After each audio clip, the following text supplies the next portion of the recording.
They tried to ruin the Duke quietly, with polite letters, carefully chosen words, and a lie designed to sound like concern. They expected him to step back, to protect his title, to stand alone like men before him had done. What they didn't expect was his wife. She was the woman society barely noticed, the bride chosen for duty, not desire. The Duchess no one feared, until she spoke, until she refused to be silent, until she stood where everyone else stepped aside. This is not a story about power or revenge. It is the story of a marriage that began as convenience and became the one thing no one could break. No one expected Eleanor Fairley to speak. That, more than anything else, was the mistake. She stood beside her husband as the accusation was read aloud, in the council chamber, hands folded, expression composed, eyes lowered just enough to appear suitably obedient. The Duke of Ravensmere listened in silence. He had learned long ago that outrage only fed scandal. Misuse of estate funds, the clerk concluded, clearing his throat. Diverted for personal interests. Allegedly. A careful word. Allegedly. The kind that ruined men without proving anything. Murmurs rippled through the chamber. The Duke's cousin shifted in his seat, lips pressed together in what might have been sympathy or satisfaction. Eleanor felt it then. Not fear. Not shock. Recognition. They were not attacking her husband's finances. They were testing his isolation. The Duke rose slowly. I deny these claims, he said evenly. I welcome a full inquiry. A pause. And until then, I will step back from council matters to avoid impropriety. A generous, noble concession. Exactly what they wanted. Eleanor looked up. No, she said. The word was soft, but it landed. Every head turned. Her husband froze. Your Grace, the clerk began. My husband will not withdraw. Eleanor continued calmly. He will not apologize for accusations designed to embarrass him. And he will not stand alone. The Duke stared at her. Eleanor, he said quietly, warning threaded through his voice. She turned to him. You trusted me to manage your household, she said gently. Trust me to manage this. Eleanor Fairley had married the Duke of Ravensmere 6 months earlier. A sensible match. She brought no fortune, no scandal, no expectations. Society approved briefly, then forgot her, which was precisely how she preferred it. Until now. That evening, the Duke found her in the study, surrounded by ledgers. You shouldn't involve yourself, he said. They will destroy you to reach me. She did not look up. They already underestimate me, she replied. It would be wasteful not to use that. He watched her carefully. You believe the accusation is fabricated. I believe, she said, turning a page, that no one commits financial crimes this sloppily, and that whoever wrote this expects you to retreat, not investigate. Silence stretched between them. Then, he asked, quietly, what do you need? Eleanor smiled just slightly. Access, she said. And your patience. She moved carefully. Not loudly. Not publicly. She requested copies of old contracts under the guise of household organization. She reviewed correspondence the council had ignored. She asked questions servants answered freely because they assumed she wouldn't understand the answers. Patterns emerged. Funds redirected. Then returned. Numbers adjusted. Then corrected. A trail meant to confuse, not steal. One afternoon, Eleanor paid a visit to Lady Hartwell, a woman who prided herself on knowing everyone's business. How dreadful, Lady Hartwell sighed over tea. To be married into such uncertainty. Eleanor nodded sympathetically. Yes, she agreed. It must be exhausting to pretend concern while engineering it. Lady Hartwell's teacup rattled. I beg your pardon?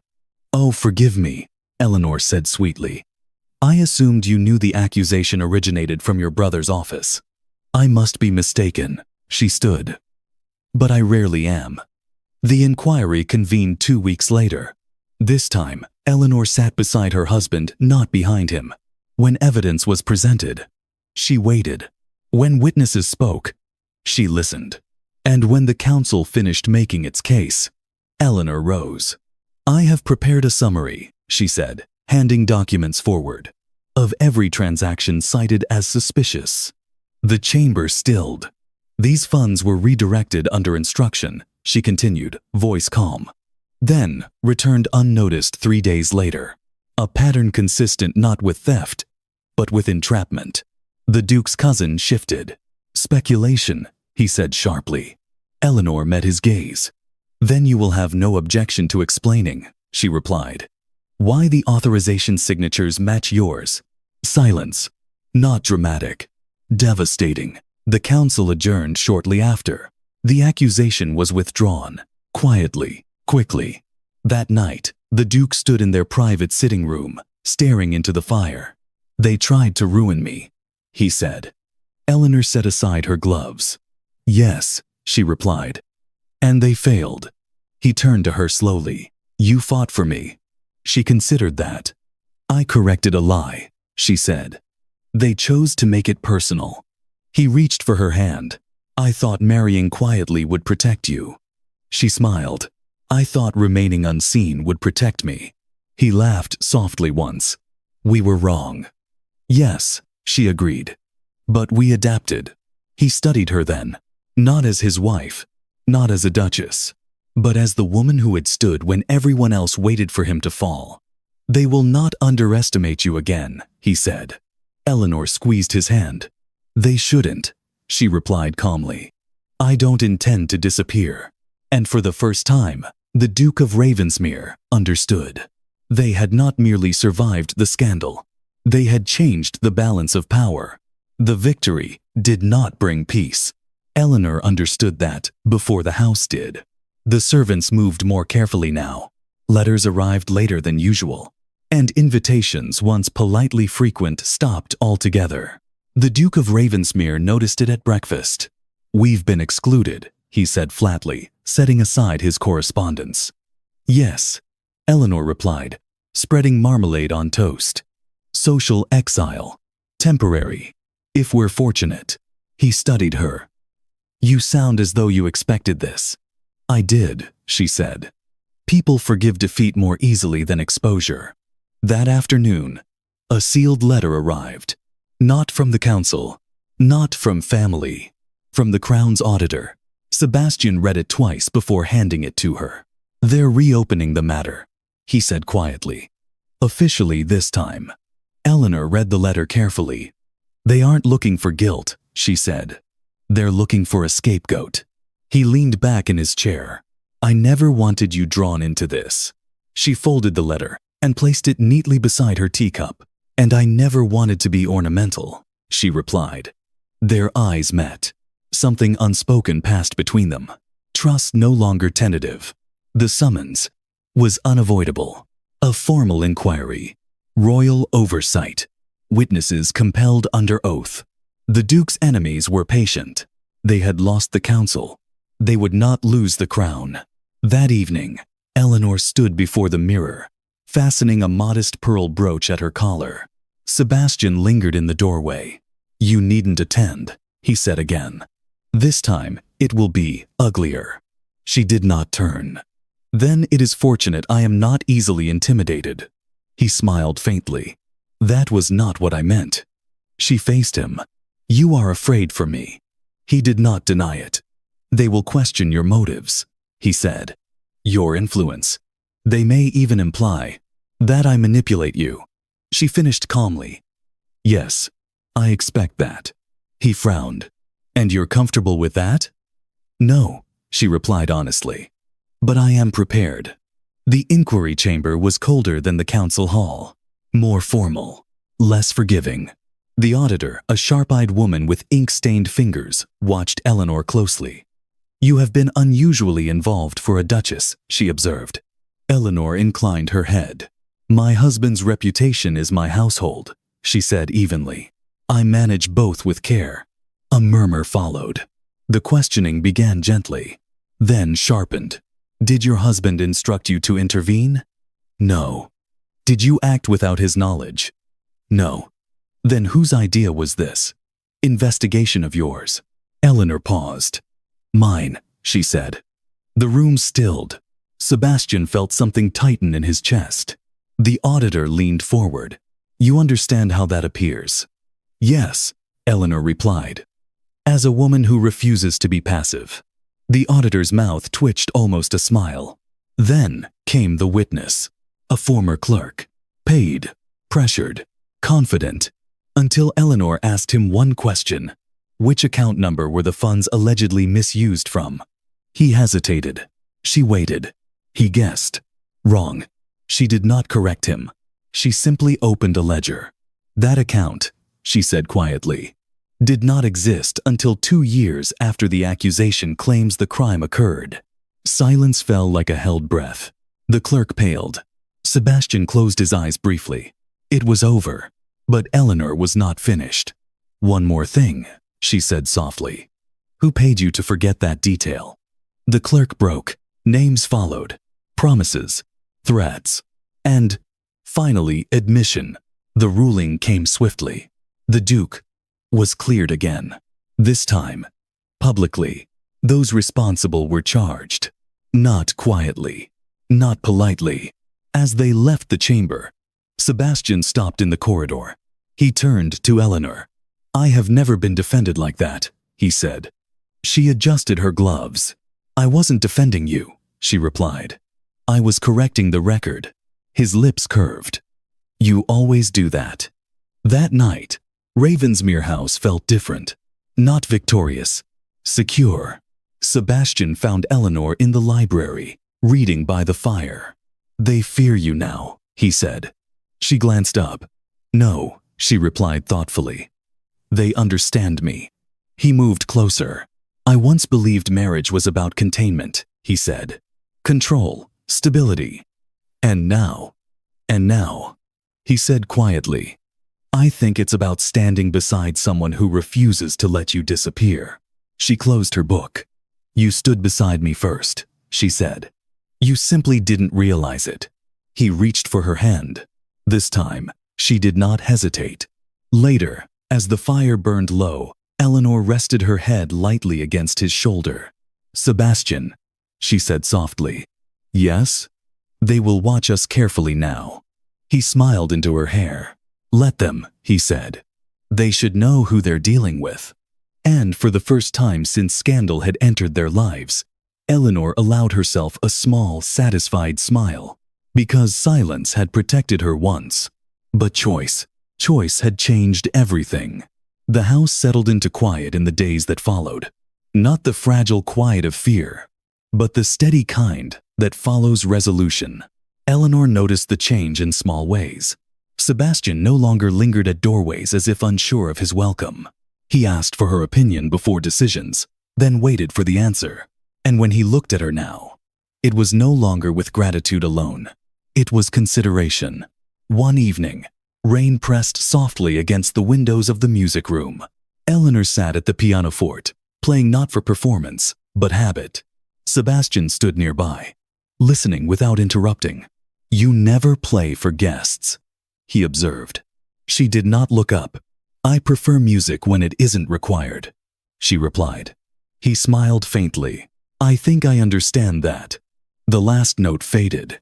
Silence followed. Not awkward. Expectant. Eleanor, he said at last. There's something I should have said sooner. She turned on the bench, folding her hands in her lap. I'm listening. I asked you to marry me, he continued carefully. Because you were capable, discreet, and unassuming. Her expression did not change. Yes, she said. That was clear. I believed that was all I could offer, he admitted. A title, security, distance. He met her gaze, and I believed that was all I deserved. Something softened in her eyes. You were wrong about one of those things, she said gently. Which? That distance was kindness. He exhaled. I watched you stand in rooms where others would have shrunk, he said. You spoke when silence would have been safer. You chose truth when invisibility would have protected you. He hesitated. And I realized I was no longer protecting you by staying apart. The words hung between them, carefully chosen, heavy. I never expected affection, Eleanor said quietly. Only respect. You have that, he replied at once. She held his gaze. And now, he stepped closer. Now I would like to offer more, he said. Not obligation, not duty. His voice lowered. Choice. Her breath caught, but she did not look away. Be careful, she said softly. I take words seriously. As do I, he replied. They walked together later through the gallery, the house lit only by lamps, at the portrait of his late mother. Sebastian stopped. She once told me, he said, that love is not declared, it is recognized. Eleanor studied the painting. She was wise. Yes, he agreed. And terrifyingly accurate. He turned to her. I recognize you, he said. Not as my duchess. Not as my defender. He paused. But as the woman I wish to stand beside by choice, not necessity. For a moment, Eleanor said nothing. Then she reached out, resting her hand lightly over his. I spent my life believing being needed was the closest I would come to being wanted, she said. I made peace with that. He tightened his fingers gently around hers. And now? And now, she admitted. I find myself wanting something I never planned for. He smiled. Careful, he echoed. I am not practiced at restraint. She returned his smile, small, genuine. Nor am I, she said. When it comes to honesty. The confession did not arrive as a grand moment. No sudden kiss. No dramatic vow. Just this. Later that night, as they stood before the fire, Eleanor said quietly, I choose you. He looked at her sharply. Choose me, he repeated. Yes, she said. Not because I must. Not because I should. She lifted her chin. But because I want to. Something in Sebastian broke open then. He reached for her not urgently, but deliberately, his forehead resting against hers. I have wanted you, he admitted, voice low. Since the day you spoke when everyone else waited for me to fall. Her hands rested against his chest. Then we have both been patient, she said. Their first kiss was gentle, uncertain, a question rather than a claim. When they parted, Sebastian rested his brow against hers once more. This changes nothing, he said softly. It changes everything, Eleanor replied. Later, as they sat together in quiet companionship, Eleanor leaned into him. Sebastian, yes. If this is to become something more, she said, it must be built as our marriage was on truth. He nodded. No secrets, he agreed. No silence used as protection, she added. Only when chosen, he said. She smiled. Then I believe we are in agreement. His arm settled around her with easy familiarity. Not possession, partnership. And for the first time since their marriage began, Eleanor allowed herself to imagine not merely standing beside him, but belonging there, by choice. The night did not rush them. That, Eleanor would remember later, mattered most. The house had long since gone quiet. Firelight softened the corners of the room. Rain tapped gently against the windows, steady and unhurried. Sebastian stood near the hearth, his coat discarded, his posture less guarded than she had ever seen it. Eleanor watched him from the doorway, not as a duchess, not as a woman performing a role, but as someone standing at the edge of a choice she had never expected to make. He turned when he sensed her there. You're certain? He asked quietly. She nodded. Yes. No hesitation, no bravado, just certainty. He crossed the room slowly, as if giving her every chance to step back. She did not. When his hand came to rest at her waist, it was careful, asking. She answered by placing her hand over his. I have spent my life being careful, she said softly. Tonight, I would like to be honest. His breath stilled. So would I. They moved together without urgency, every touch deliberate, every step chosen. Sebastian brushed her hair back from her face, his thumb lingering at her cheek. You have always been stronger than you knew, he murmured. And you, she replied, meeting his gaze, have always been gentler than you allow. His smile was quiet. You see too much. She leaned closer. Then stop hiding. Their kiss, this time, was deeper than before, but still restrained. Not possession, recognition. When he rested his forehead against hers, his voice was low. "If at any moment you wish me to stop." "I know," she said gently. "And if I wish you to continue, I will say that too." Something eased in his expression. Trust. Freely given.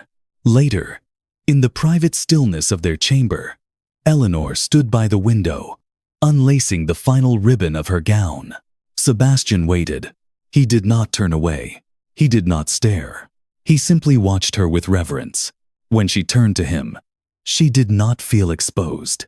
She felt chosen. He came to her then, resting his hands at her shoulders, pressing a soft kiss to her temple. "This is not obligation," he said quietly. "No," she agreed. "It is not." When they lay together, it was not hurried. There was laughter, soft, surprised. There was hesitation met with reassurance. When Sebastian finally drew her close, Eleanor rested her head against his chest, listening to the steady rhythm of his heart. She felt safe, not protected, equal. Much later, as the fire burned low, Eleanor traced idle patterns along his arm. "Sebastian," she said sleepily. "Yes. Do you regret waiting?" He smiled into the darkness. "No," he replied. "I regret only not understanding sooner that patience can be a form of devotion." She smiled, settling closer. "Then we did something right." "Yes," he said, tightening his arm around her. "We did." And as the house slept around them, Eleanor understood something she had never believed possible. That love did not always arrive loudly. That intimacy did not demand urgency. Sometimes, it came quietly. When two people finally chose each other without fear, the invitation arrived 3 days later. Cream paper, royal seal, impeccable manners, and a message that carried no warmth. A formal reception at Hawthorne Hall. Attendance requested. Sebastian read it once, then handed it to Eleanor. "They're watching us," he said, "measuring whether we stand or fracture." Eleanor folded the card neatly. "Then we should give them nothing to speculate about." He studied her. "You don't have to go." She met his gaze calmly. "I want to." That alone told him everything had changed. Hawthorne Hall glittered that evening. Too bright, too polished. A room designed to expose weakness beneath elegance. As they entered, conversation shifted, not stopping, but adjusting. Eyes followed them. Sebastian felt it instinctively, the old tightening in his chest. Eleanor felt it too. She slipped her arm through his. Not possessive, deliberate. "We walk together," she murmured. Slowly. He exhaled. "Yes." Lady Whitcomb approached first. Her smile was practiced. "My dear Duke, Duchess," she added after a beat. "How well you both look." Eleanor inclined her head. "Good evening, Lady Whitcomb. I trust recent difficulties have resolved satisfactorily." Sebastian opened his mouth. Eleanor answered first. "They have," she said evenly, "and clarified many things." Lady Whitcomb's smile faltered. "How so?"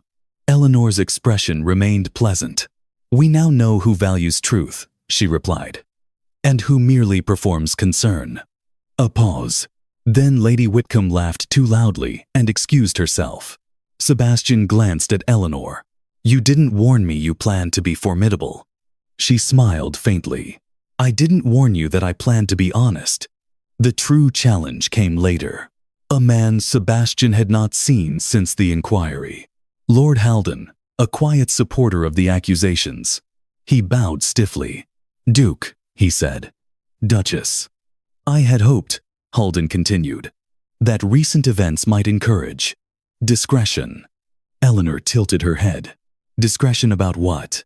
Haldon's eyes flicked between them. "About influence," he said carefully.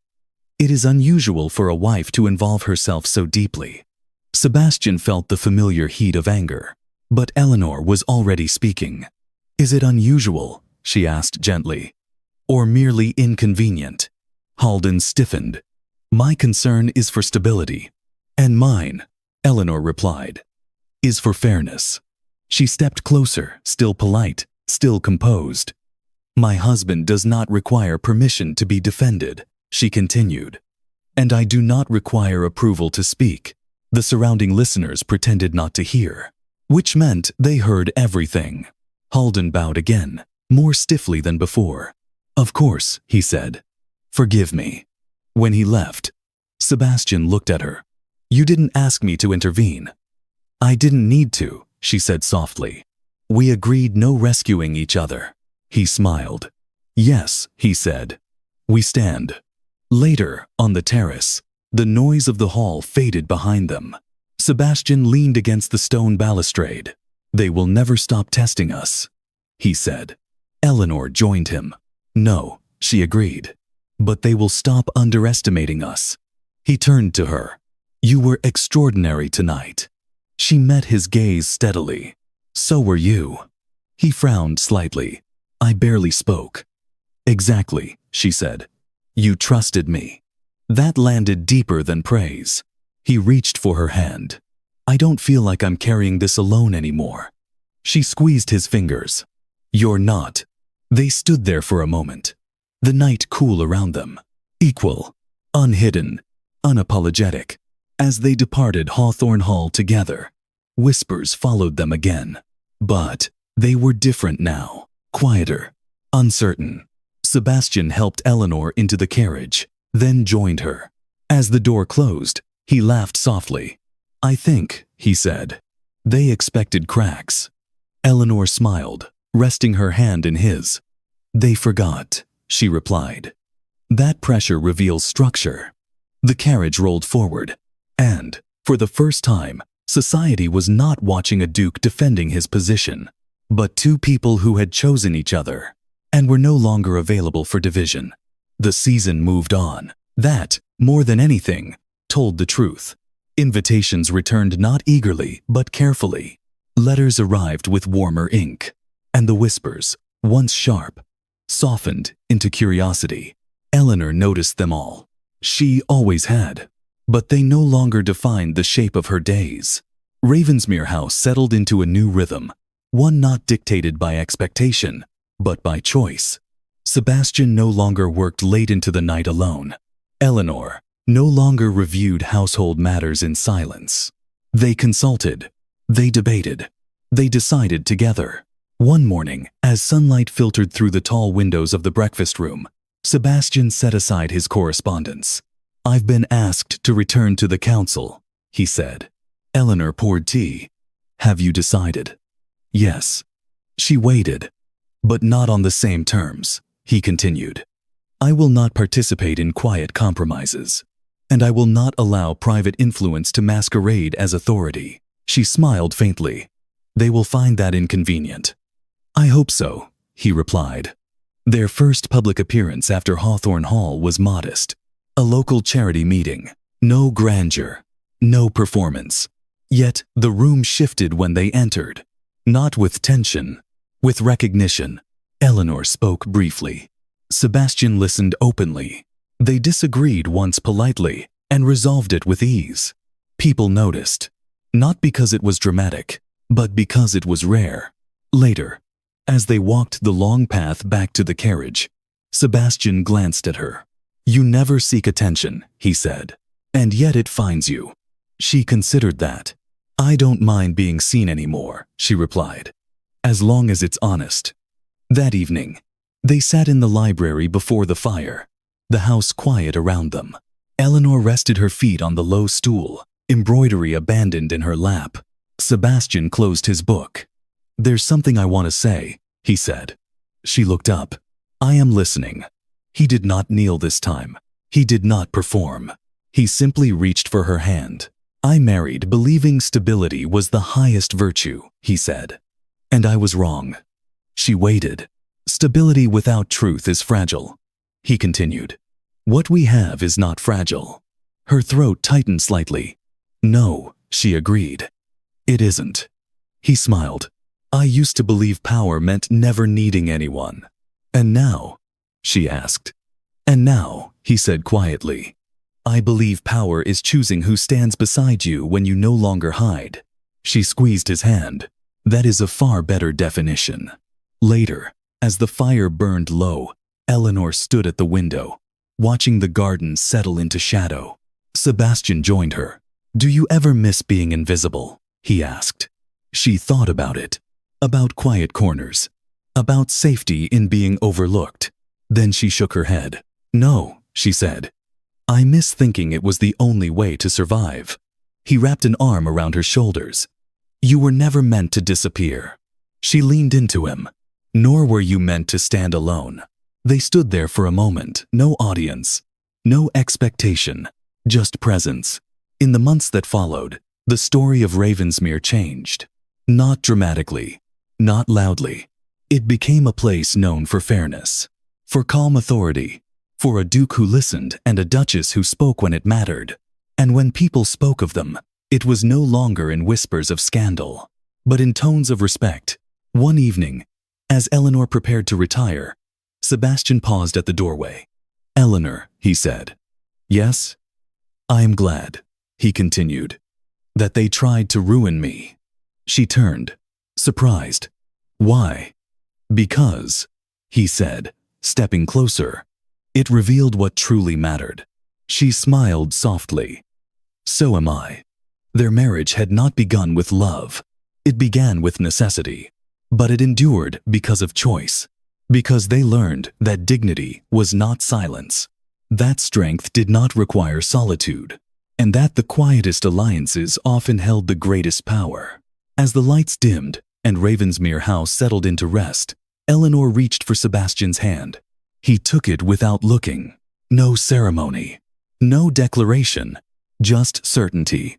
And that, at last, was enough. Hi guys, every story leaves us with something to reflect on. True strength is not always loud or visible. Often it lies in patience, restraint, and the courage to stand firm when it matters most. Life does not always reward noise, but it does remember quiet integrity. Thank you for staying until the end. I truly appreciate your time. This was Zaggy Stories and Tales. I will see you in the next story. Bye bye.